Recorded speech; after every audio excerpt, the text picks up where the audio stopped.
বর্ষা ঋতু শুরু হলেই পাখিদের মধ্যে চাঞ্চল্য বেড়ে যায়। আর সেটা হবে নাই বা কেন? বাসা ভেঙে যায়, বৃক্ষ ভেঙে পড়ে, প্রত্যেক পাখি তার থাকার জন্য একটা নতুন জায়গার, একটা ছায়ার, একটা ছাদের খোঁজে থাকে। শুধু একটা পাখি এসব কিছুই করে না। না তো তার এসব সমস্যা নিয়ে কোনো চিন্তা থাকে, না কোনো দরকার পড়ে। আর সেই পাখি হলো বাজ। সেই সব সমস্ত ছোটখাটো সমস্যার থেকে অনেক দূরে ওপরে উড়ে বেড়ায়, মেঘের থেকেও অনেক উঁচুতে। তাই এই সব ছোটখাটো সমস্যা যা আপনার জীবনে এসে থাকে, এই সব নিজের চারপাশকে ঘিরতে দেবেন না। নিজের চিন্তা ভাবনাকে অনেক উঁচুতে রাখুন। আপনার সমস্ত সমস্যা নিজে থেকেই নিচে চলে আসবে। রাধা রাধা। আপনি কখনো কোনো ইঁদুর দেখেছেন? তার সবসময় কিছু না কিছু চাই, ঠোকরাতে থাকে সারা দিন সারা রাত। কখনো আপনার রান্নাঘর থেকে কিছু নেবে, তো কখনো ভাড়ার ঘর থেকে কিছু নেবে। কখনো আপনার জামা ছিঁড়বে, কিছু তুলে নিজের গর্তে নিয়ে চলে যাবে। কিন্তু আপনি দেখুন, সে কখনোই সন্তুষ্ট হয় না, ওর পেট কখনোই ভরে না। ঠিক তারই বিপরীত হলো নদী। রাধা রাধা। কোন ব্যক্তির ব্যক্তিত্ব কিভাবে তৈরি হয়? আপনার কি মনে হয় যে ব্যক্তি জন্ম থেকে তার স্বভাব নিয়ে জন্মায়, নাকি আপনার মনে হয় যে এই প্রকৃতি ব্যক্তির জন্য তার নিয়তি রচনা করে? না, এরকম একেবারেই হয় না। আমি আপনাকে বোঝাচ্ছি। যখনই বৃষ্টি পড়ে কোনো বিন্দুর দিকে দেখবেন। এবার এই বিন্দু যেখানে পড়ছে তার উপরে নির্ভর করছে তারপর কি হবে। যদি এই বিন্দু পড়ে কোনো ক্ষেতের ওপরে, তাহলে কোনো নতুন ফসলের জন্ম দেবে। যদি সে গরম কড়াইতে পড়ে, তাহলে বাষ্পীত হবে। যদি সে কোনো সাপের মুখের ভেতরে পড়ে, তাহলে বিষ তৈরি হবে। ঝিনুকের ভেতরে পড়লে মুক্তো তৈরি হবে। যদি কোনো পাতার ওপরে পড়ে, তাহলে শিশির তৈরি হবে। একই বিন্দু, কিন্তু তার সঙ্গে। আসুন আমার সাথে ভালোবেসে বলুন, রাধা রাধা। সুরক্ষা প্রত্যেক ব্যক্তির জন্য গুরুত্বপূর্ণ, কিন্তু এটাই মানুষের সবথেকে বড় শত্রু। কিভাবে? ভেবে দেখুন। একজন মানুষ যখন একটা সুরক্ষিত পরিবেশে থাকে, তখন তার মধ্যে আলস্য চলে আসে। সে জানে যে আমাকে না ভবিষ্যতের জন্য কিছু করতে হবে, আর না আজকের জন্য কিছু করতে হবে, শুধুই জীবন যাপন করতে হবে।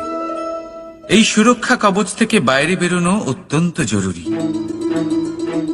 ভাবুন, পাখি যে তার সন্তানকে জন্ম দেয়, কিছুদিন পরে তাকে তার বাসা থেকে বের করে দেয়। কেন? যদি এরকম না করে, তাহলে সেই সন্তান জীবন কাটাতেই শিখবে না। যদি তাকে ডাল থেকে নিচে না ফেলে দেয়, সেই সন্তান উড়তেই শিখবে না। তার পাখনা শক্তিশালী হবেই না। সে তার নিজের বাসা তৈরি করার চেষ্টা কবচের মধ্যে রয়েছেন, তখন সেখান থেকে বাইরে বেরোন। সেখানেই পাবেন আপনার বিকাশ। রাধা রাধা। এই উই ধরা গাছের গুড়ি দেখতে পাচ্ছেন আপনারা? কোনো এক সময় এটা একটা সুগঠিত কাণ্ড ছিল।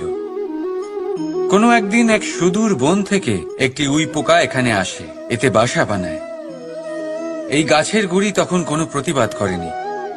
তারপর দেখতে দেখতে সময়ের সাথে আরো উই এখানে জমাট বাঁধে, আর ক্রমাগত তাদের সংখ্যা বাড়তে থাকে। আর দেখতে দেখতেই এই কাঠের গুড়ি আর প্রতিবাদ করার মতো অবস্থাতেই থাকে না, নিজেই এক শুকনো কাঠে পরিণত হয়। কিছু বুঝতে পারলেন? অসৎ সঙ্গ, অসৎ অভ্যাস সময় থাকতে থাকতে বন্ধ করে দিন। আর যদি এরম না হয়, এ আপনার জীবন চক্র স্তব্ধ করে দেবে। রাধা রাধা। এই পাত্র দেখছেন আপনারা? কি সুন্দর এটা! জলকে শীতল রাখে আর ঘরকে সুন্দর। এবারে ভাবুন, যদি এই পাত্র আমার হাত থেকে পড়ে যায়, তাহলে ভেঙে গেল, তাই না? এবার এবার কি হবে? আপনি বলবেন সহজ ব্যাপার, আরো একটা পাত্র কিনে নাও, 1 মুদ্রায় পেয়ে যাবে। এই পাত্রের বাস্তবিক মূল্য আপনি যদি জানতে চান, তাহলে সেই কুম্ভকারকে জিজ্ঞাসা করুন, যিনি এই পাত্র বানিয়েছেন। কতটা পরিশ্রম করতে হয়েছে ওনাকে তা জিজ্ঞেস করুন। সর্বপ্রথম তিনি সেই মাটি মেখেছেন, তারপর তাকে চাকায় বসিয়ে গঠন করেছেন, তারপর কতবার চেষ্টা করে তাকে সঠিক আকার দিয়েছেন, তারপর আগুনের তাপে পুড়িয়ে তাকে কঠিন বানিয়েছেন, তারপর রং করে তাকে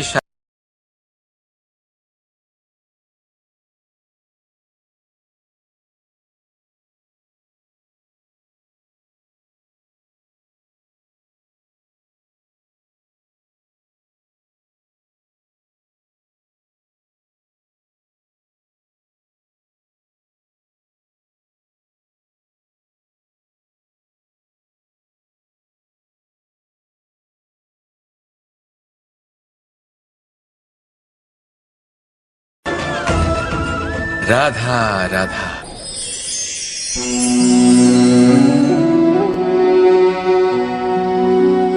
করে দিলাম শেষ। সংসার সর্বদা কৃষ্ণকে এই কথা শোনাবে যে কৃষ্ণ নিজেই নিজের মামার হত্যা করেছে। কিন্তু এটা সময়ের প্রয়োজন ছিল, আর এই কিন্তু হত্যা নয়, বধ ছিল। আর ব্যক্তি নিজের বধ নিজেই ডেকে আনে। এই সংসারে এগিয়ে চলা অতি আবশ্যক, কিন্তু কোথায় নিজেকে থামাতে হবে সেটা জানা তার চেয়েও বেশি আবশ্যক। আর যে এটা বুঝতে পারে না তার অন্ত সুনিশ্চিত। যে ব্যক্তি নিজের ভুল বুঝতে পারে তার মুক্তি লাভ হয়, আর যে স্বীকারও করতে পারে না তার বধ সুনিশ্চিত। মথুরার রাজা কংস, তার বধ এই জন্য হয়নি কারণ সে আমায় হত্যা করার প্রয়াস করেছে, আমার মাতা পিতা বা আমার দাদুকে বন্দী করেছে। ওর বধ এই জন্য হয়েছে যে ওর ঘৃণা প্রেমের সীমায় আসা সত্ত্বেও থামেনি। কংস মামা এটা কখনো বোঝেনি যে নিজেকে কখন থামাতে হবে। আর যা কিছু সে করেছে, যত পাপ সে করেছে, তা নিয়ে কখনো মন্থন করেনি। অনেকবার বোঝানোর পরেও সব সময় প্রেমের থেকে মুখ ফিরিয়েছে। আর কি করল? শুধুই ঘৃণার দ্বারা এই ভালোবাসার ক্ষতি করার চেষ্টা করল। তাই মনে রাখবেন, এই সংসার, এর জীবন শক্তি হল প্রেম। আর যে এই প্রেমের ক্ষতি করার চেষ্টা করবে তার অন্ত, তার বধ সুনিশ্চিত। রাধা রাধা। সূর্যের তাপ এতটাই প্রখর হয় তা সমস্ত বনস্পতিকে শুষ্ক করে দেয়। পুকুর হোক, নদী হোক, সরোবর হোক, সমস্ত শুষ্ক হয়ে যায়। কিন্তু আপনি কখনো শুনেছেন সূর্যের তাপে সমুদ্র শুকিয়ে গেছে? এমন কখনোই হয় না।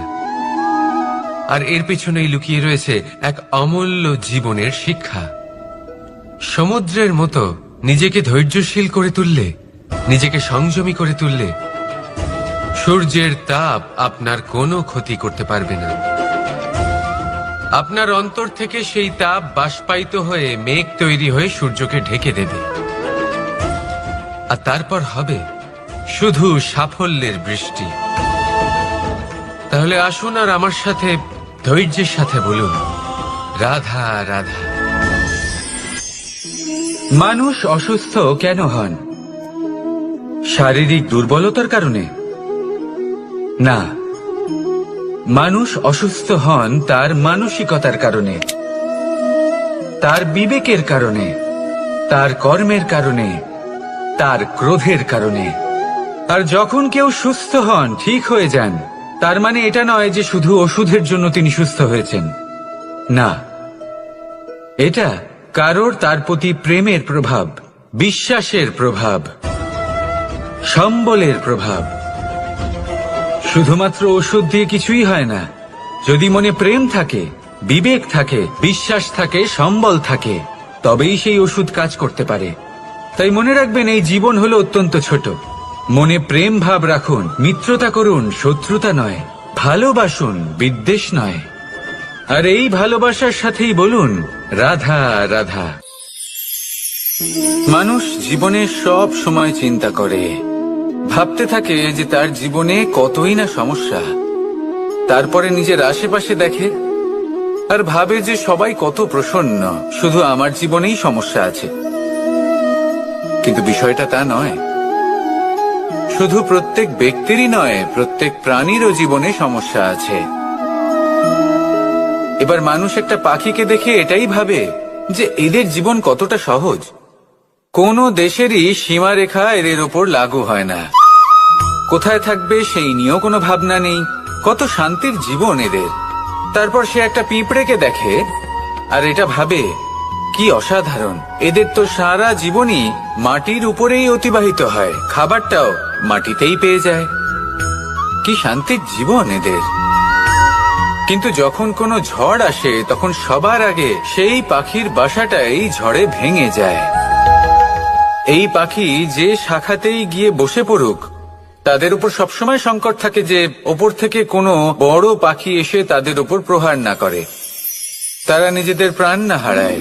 আর যদি কথা বলি পিঁপড়েকে নিয়ে, এদের উপর সবসময় সংকট থাকে যে কোনোভাবে বাতাস বা জল এদের ভাসিয়ে না নিয়ে যায়, কোনো প্রাণী ওকে পা দিয়ে পিষে না দেয়, এই পিঁপড়ে পিষ্ট হয়ে না মারা যায়। দেখুন, সমস্যা প্রত্যেকের জীবনে রয়েছে আর এই সমস্যা আসতেই থাকবে। এর অর্থ এটা নয় যে এই সমস্যার সম্মুখীন হওয়া যায় না, এর সমাধানও সম্ভব নয়। প্রত্যেক সমস্যার সমাধান অবশ্যই আছে, শুধু শান্ত মনে সেটা খুঁজে বের করতে হবে। তাহলে সেটাই করুন, প্রত্যেক সমস্যার সমাধান করতে থাকুন। যত সমাধান করবেন জীবন আনন্দময় হয়ে উঠবে। যদি সমাধান না করেন তাহলে আজীবন দুঃখই পেতে থাকবেন। আসুন আমার সাথে ভালোবেসে বলুন রাধা রাধা। কর্ম, ধর্ম আর কর্তব্য, এই তিনটি একে অপরের সাথে জড়িত। আর অনেক সময় এই তিনটি পালন করতে করতে আমাদের সেই ব্যক্তির সামনে গিয়ে দাঁড়াতে হয়, তার বিরুদ্ধেই যেতে হয় যাকে আমরা সব থেকে বেশি ভালোবাসি। কিন্তু সেইখানে এই যুদ্ধ কোনো ব্যক্তিগত যুদ্ধ থাকে না। এ হলো কর্ম, ধর্ম আর কর্তব্যের যুদ্ধ। এটা সরল নয়, অত্যন্ত কঠিন হয় তার সম্মুখীন হওয়া যাকে আমরা সব থেকে বেশি সম্মান করি। কিন্তু আমাদের তো আমাদের ধর্মের পথে চলতেই হবে, কারণ আমরা কর্মবদ্ধ, কর্তব্যবদ্ধ, আর এটাই করা উচিত। শুধু এটুকু মনে রাখবেন, যদি আপনার উদ্দেশ্য শুভ হয়, আপনার ভাবনা শুভ হয়, আপনি যদি কর্ম, ধর্ম আর কর্তব্যের পথে অগ্রসর হন, তাহলে এই প্রক্রিয়াতে যদি আপনাকে আপনার আরাধ্যেরও সামনে দাঁড়াতে হয়, তাহলেও আপনার কোনো ক্ষতি হবে না। তাহলে আসুন আর আমার সাথে ভালোবেসে বলুন রাধা রাধা। সাথী, সাথী এই শব্দটির ব্যাখ্যা কে কিভাবে করে? মিত্র, সখা, বন্ধু। কিন্তু অর্থ একটাই, তিনি যিনি আপনার সঙ্গী হন আর তিনি যার সাথী আপনি হন। এবার সব থেকে বড় প্রশ্ন হলো এটাই যে তিনি কে হতে পারেন যাকে আপনি আপনার সাথী বলে মেনে নিতে পারেন, নিজের সখা, নিজের মিত্র, নিজের বন্ধু মেনে নিতে পারেন। আপনার সাথী হলেন তিনি যিনি দুঃখের সময় আপনার পাশে থাকবেন, আপনার হাত ধরে থাকবেন। আপনার সাথী হলেন তিনি যার হাত আপনি নিজের সুখের দিনে ধরে থাকবেন। সেই সাথীরই হাত ধরুন যিনি দুঃখে সবসময় আপনাকে সাহায্য করার জন্য তৎপর হয়ে থাকেন, আপনার পাশে থাকেন, আর যাকে সুখের দিনে আপনি আপনার সাথে রাখতে পারেন। আর যখন আপনার সাথে আপনার এই সাথী থাকবে, তখন আপনি এটা বুঝবেন যে যখন জীবনে দুঃখ আসে তখন এই দুঃখ কমে যায়, সবার মধ্যে ভাগ হয়ে যায়। আর যদি তখন সুখ আসে তাহলে সেটা সবার উপস্থিতিতে আরো বেড়ে যায়। এটাই হলো প্রেম, এটাই হলো ভালোবাসা, এটাই হলো সঙ্গ, যেমন সম্পর্ক আমার আর রাধার মাঝে। তাহলে আসুন আর আমার সাথে ভালোবেসে বলুন, রাধা রাধা। মানুষ এক অত্যন্ত বিচিত্র প্রাণী। পরিকল্পনা করে, ষড়যন্ত্র করে, প্রচেষ্টা করে, কাউকে পরাজিত করার চেষ্টাও করে। সাপকে একটা দড়ি মনে করে হাতে চেপে ধরার চেষ্টা করে, কিন্তু একটা কথা বুঝতেই পারে না, সময়ের এই সাপ, এটা হাতে চেপে ধরাই যায় না। আর আপনি যা করবেন তা আবার ফিরে আসবে আপনারই সামনে। দেখুন, এতে কিছুই যায় আসে না যে আপনি কুম্ভকারের পুত্র নাকি কৃষ্ণের পুত্র। যদি আপনি অনুচিত কর্ম করেন তাহলে আপনার সাথেও অনুচিতই হবে। অশুভ কর্ম করলে আপনার সাথেও অশুভই হবে। কুরু বংশ অত্যন্ত মহান বংশ।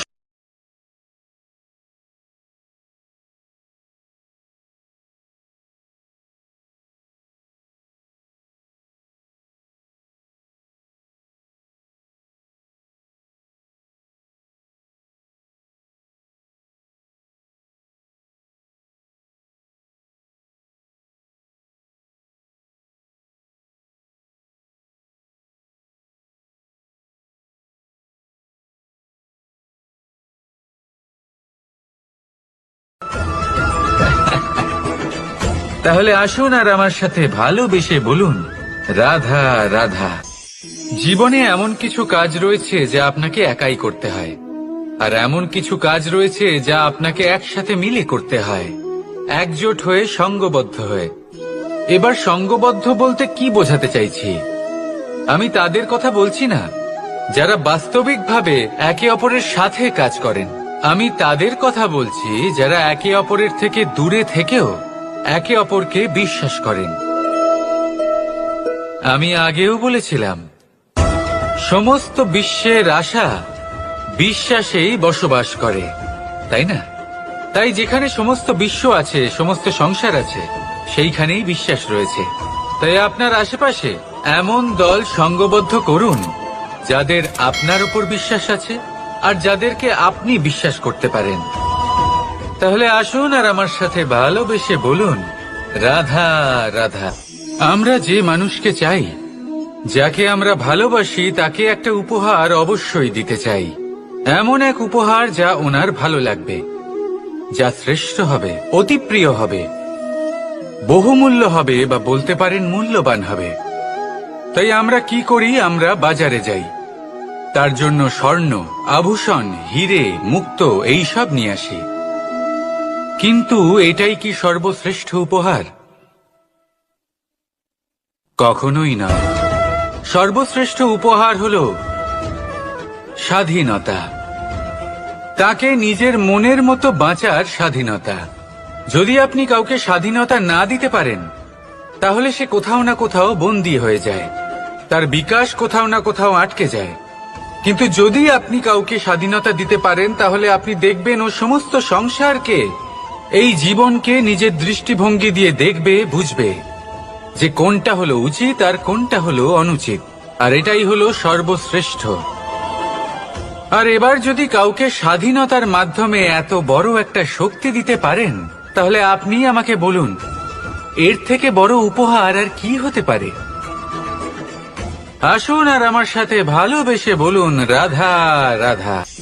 পিতা আর পুত্রের সম্পর্ক অত্যন্ত মধুর হয়ে থাকে। পিতা স্বপ্ন দেখেন, তাকে পূর্ণ করার সকল সম্ভাব্য চেষ্টা করেন, কিন্তু তাও অনেক সময় ওনার স্বপ্ন অপূর্ণ থেকে যায়। তখন পিতা ভাবেন যে স্বপ্ন উনি পূর্ণ করতে পারেননি, ওনার সন্তান তা অবশ্যই পূরণ করবে। যে স্থানে উনি কখনো পৌঁছতে পারেননি, সেই স্থানে ওনার পুত্র অবশ্যই পৌঁছবে। পিতা নিজের সন্তানের ভবিষ্যৎ নিয়ে সেই স্বপ্ন দেখেন, আর যখন সেই সন্তান সামনে এগোতে থাকে, তখন তার দুঃখ হয় না, বরং গর্ব হয়।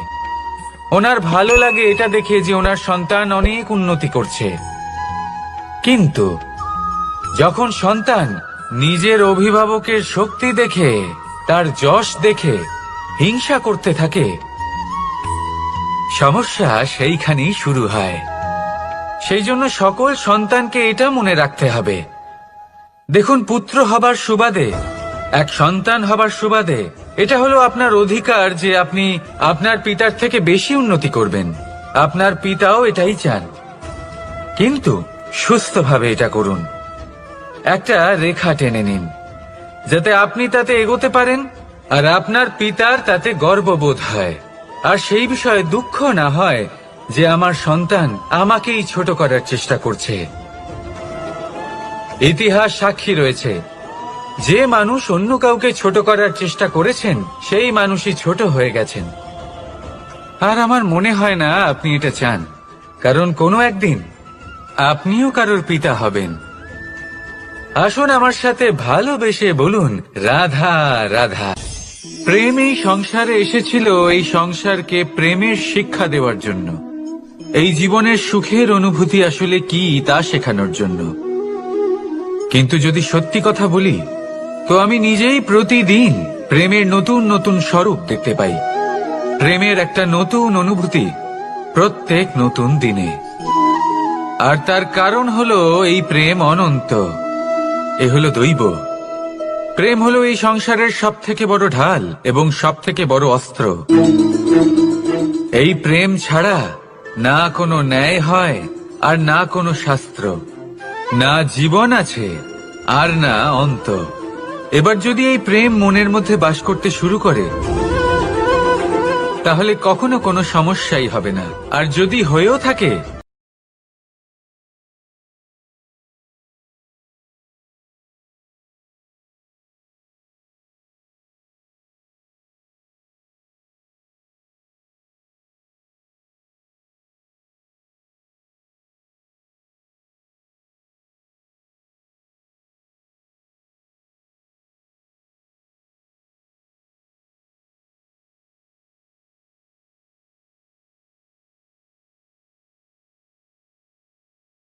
রাধা রাধা। আজ আমি আপনাকে এমন এক গল্প শোনাবো যা আমার নন্দ বাবা আমাকে শুনিয়েছিলেন যখন আমি ছোট ছিলাম। কাহিনী একজন সাধু আর একজন বিছের। একবার এক সাধু নদীর পাড়ে স্নান করছিলেন। উনি দেখলেন যে জলের প্রবাহে একটা বিছে ভেসে যাচ্ছে। তার প্রাণ বাঁচানোর জন্য উনি তাকে তুলে নদীর পাড়ে রাখার চেষ্টা করলেন, কিন্তু যেই সেই বিছেকে উনি হাতে তুললেন, সেই বিছে ওনাকে কামড়ে দিল। সাধু আবার চেষ্টা করলেন, সেই বিছেকে হাতে নেওয়াতে সে আবার তাকে কামড়ে দিল। আরো একবার চেষ্টা করাতে ওনার শিষ্য ওনাকে জিজ্ঞেস করল, এ আপনি কি করছেন গুরুদেব? এসব কি হচ্ছে? আপনি তারই প্রাণ বাঁচানোর চেষ্টা করছেন যে আপনাকে কামড়ে দিচ্ছে। গুরুদেব উত্তর দিলেন যে ও বিছে হয়েই নিজের কর্ম করছে, নিজের প্রবৃত্তি, নিজের ব্যবহার বদলাচ্ছে না। তাহলে আমি সাধু হয়ে তা কেন বদলাবো? এর তাৎপর্য হলো সরল, যে সংসারে কিছু মানুষ আছেন যারা হয়তো খারাপ, দুষ্ট প্রকৃতির, আর হয়তো তারা কখনোই বদলাবেন না, কখনোই কোনো পরিবর্তন আসবে না। কিন্তু তার মানে এই নয় যে আমরা আমাদের কর্ম করা ছেড়ে দিই, আমরা আমাদের প্রচেষ্টা ছেড়ে দেব। আগে না, আমাদের তো করতেই হবে, কারণ ইতিহাস সাক্ষী আছে যে এই চেষ্টা এই সংসারের ধারাকেও বদলে দিতে পারে। তাহলে আপনিও আসুন আর আমার সাথে ভালোবেসে বলুন, রাধা রাধা।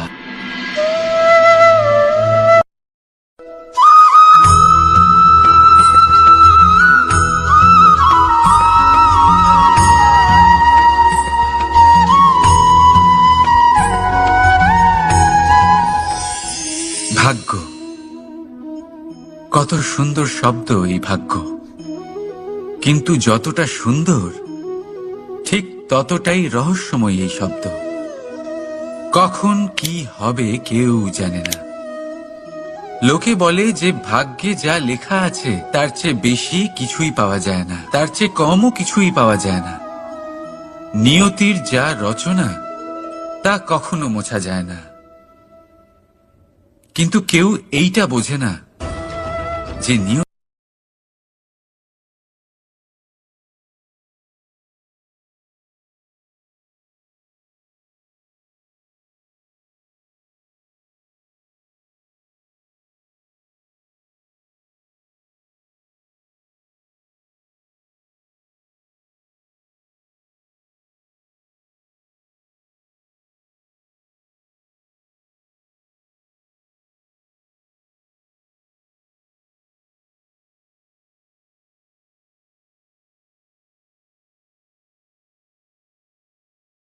নিজেই তাকে উড়তে শেখায়, কখনোই ভাগ্যের উপরে নির্ভরশীল হয় না সে। এই বিষয়টা আমাদেরও শিখতে হবে।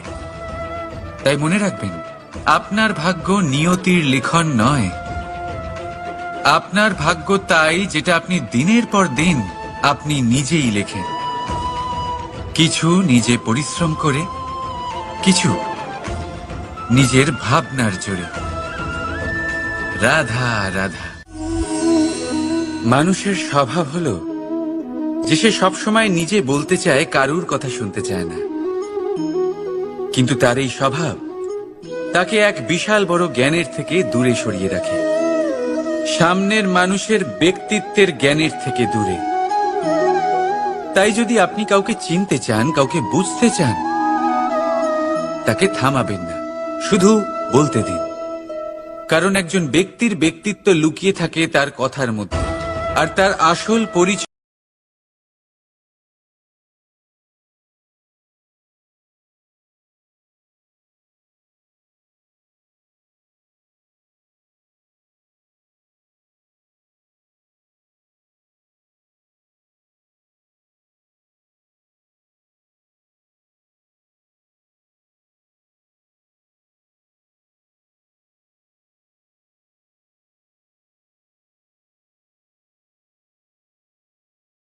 রাধা রাধা। ধৈর্য। এই ধৈর্য কি কোনো গুণ, কোনো অনুভূতি, কোনো দৃষ্টিভঙ্গি? আমার জন্য ধৈর্য এক বাহন। আপনি হয়তো ভাবছেন, এই কেমন বাহন? বাহন তো ঘোড়া হতে পারে, হাতি হতে পারে, উটও হতে পারে, কিন্তু ধৈর্যকে বাহন বানানো মানে? চলুন আপনাকে একটা কথা বোঝাই। পৃথিবীতে এমন কোনো বাহন নেই যে তার আরোহীকে আছড়ে ফেলেনি। সেটা উট হোক বা হাতি হোক বা ঘোড়া হোক, চলতে চলতে কখনো নড়বড় করেই বসে। তারপর সেই আরোহী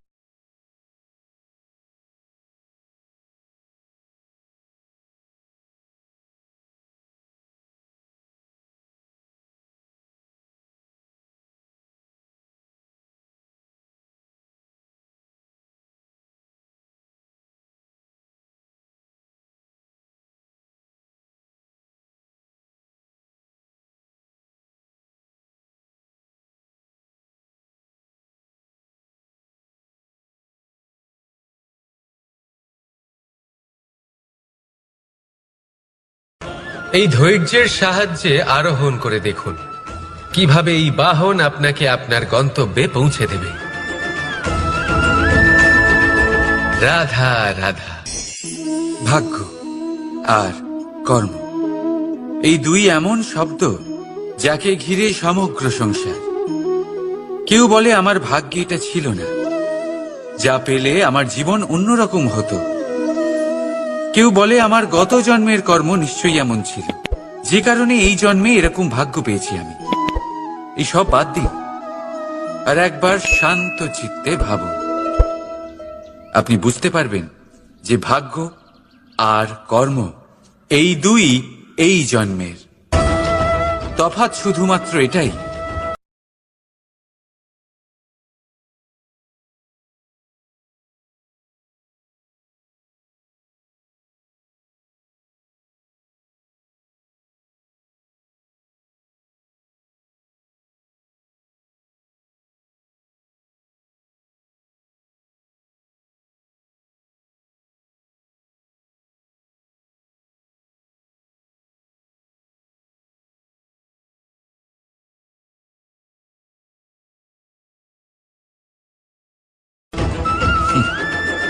রাধা রাধা।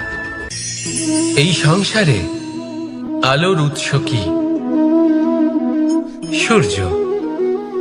এই সংসারে মিষ্টি জলের উৎস কি? নদী। এই সংসারে উচ্চতার প্রতীক কি হয়? হিমালয় পর্বত।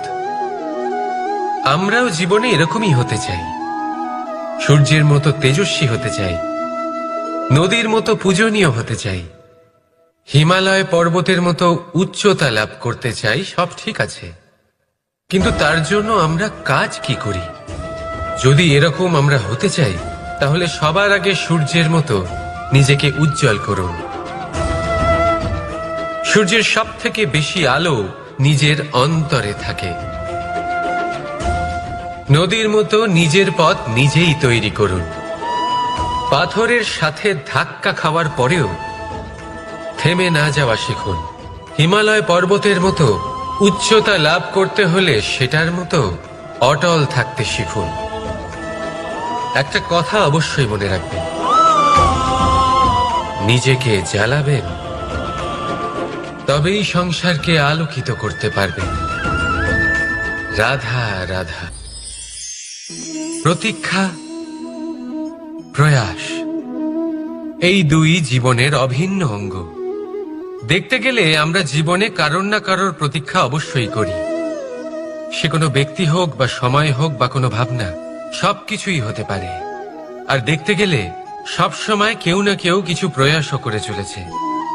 যেমন সাফল্য আসার প্রতীক্ষা, বিফলতা যাতে না আসে তার জন্য প্রয়াস, সুখ আসার প্রতীক্ষা, দুঃখ যাতে না আসে তার জন্য প্রয়াস।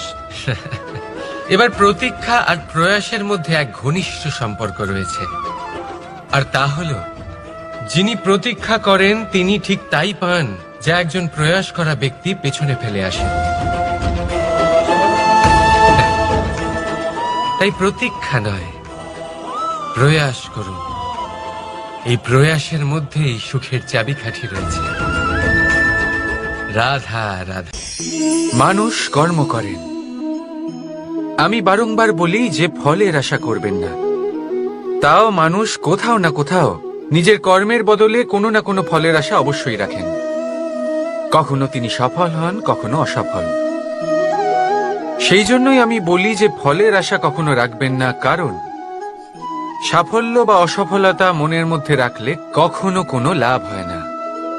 যদি সাফল্য মনের মধ্যে রাখেন তাহলে অহংকার জন্ম নেবে। যদি অসফলতা মনের মধ্যে রাখেন তাহলে এক হীনমন্যতায় আপনি ভুগবেন, যা দিয়ে কোনো শুভকর্ম হবে না। সেই জন্য শুধুই কর্ম করে যান, কর্মেই মগ্ন থাকুন। আর আসুন আমার সাথে ভালোবেসে বলুন, রাধা রাধা। বন্ধু আর শত্রু, প্রত্যেকের জীবনের একটা বড় অংশ এর উপরে নির্ভরশীল হয়ে থাকে।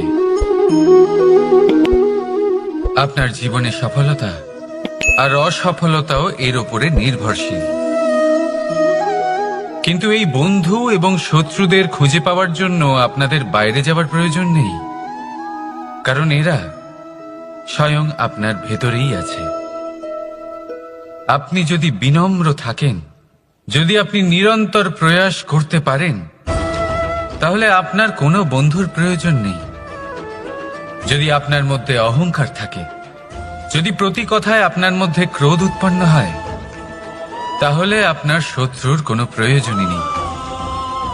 নিজের অন্তরের এই বন্ধু ও শত্রুকে চিনুন, আর আমার সাথে ভালোবেসে বলুন, রাধা রাধা।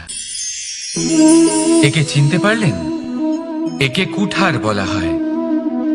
আপনারা জীবনে কোথাও না কোথাও কোনো না কোনো রূপে এটা দেখেই থাকবেন। একটা ব্যাপার নিশ্চিত, এই কুঠার ছাড়া কোনো বৃক্ষকে কাটতে পারা সরল নয়। এবার আপনি কখনো এটা ভেবেছেন, এই কুঠার, এর এই অংশ, এর মুখটাই যদি না থাকে তাহলে কি হবে? এ শুধুমাত্র কোনো বৃক্ষই নয়, তার কোনো ডালও কাটতে সক্ষম হবে না। এবারে ভাবুন, এই শুকনো কাঠের হাতল এ আমরা কোত্থেকে পেলাম? কোনো এক বৃক্ষ থেকেই। সেই ডাল যাকে কেটে ফেলা হয়েছিল এক বৃক্ষকে কাটার জন্য, এই ডালই শস্ত্ররূপে প্রস্তুত। আমাদের জীবনে আমাদের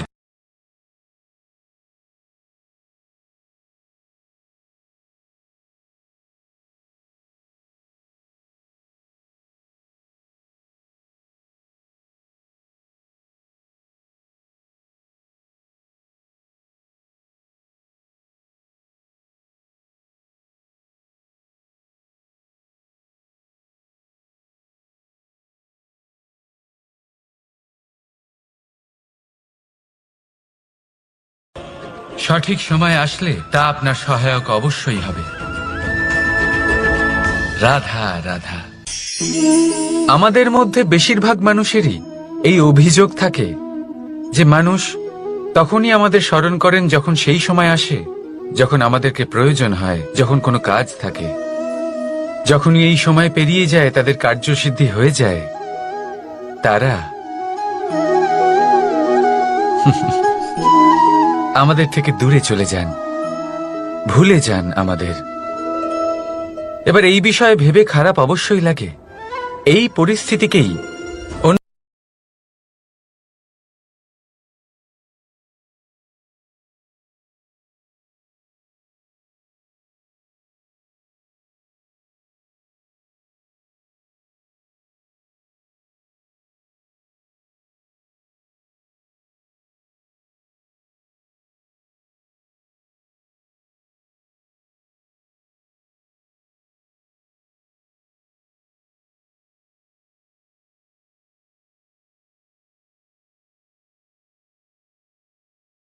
প্রেম বিতরণ করুন, আর এই প্রেমের ভাব নিয়েই আমার সাথে বলুন রাধা রাধা। এটা সেই নৌকার প্রতিরূপ যা আমাদের নদী পার করায়।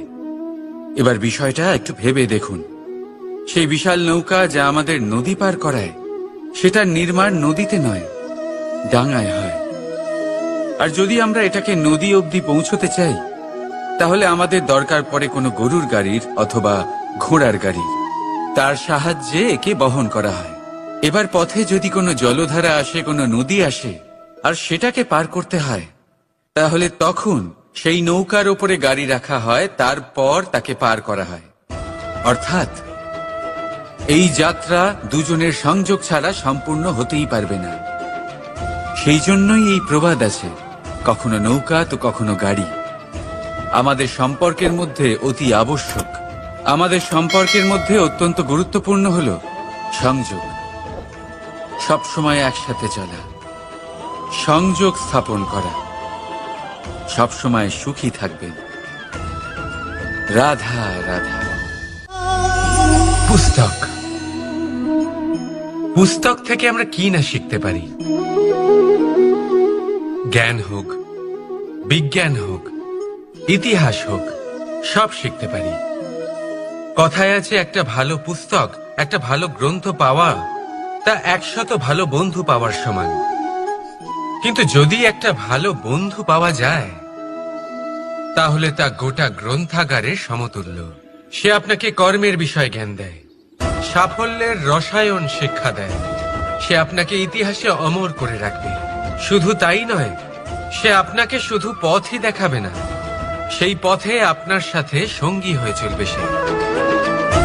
সেই জন্য জীবনে যদি কোনো ভালো বন্ধুকে পাশে পান, তাহলে তাকে আপন করে রাখবেন, তাকে সামলে রাখবেন। জীবন সহজ হয়ে যাবে। রাধা রাধা।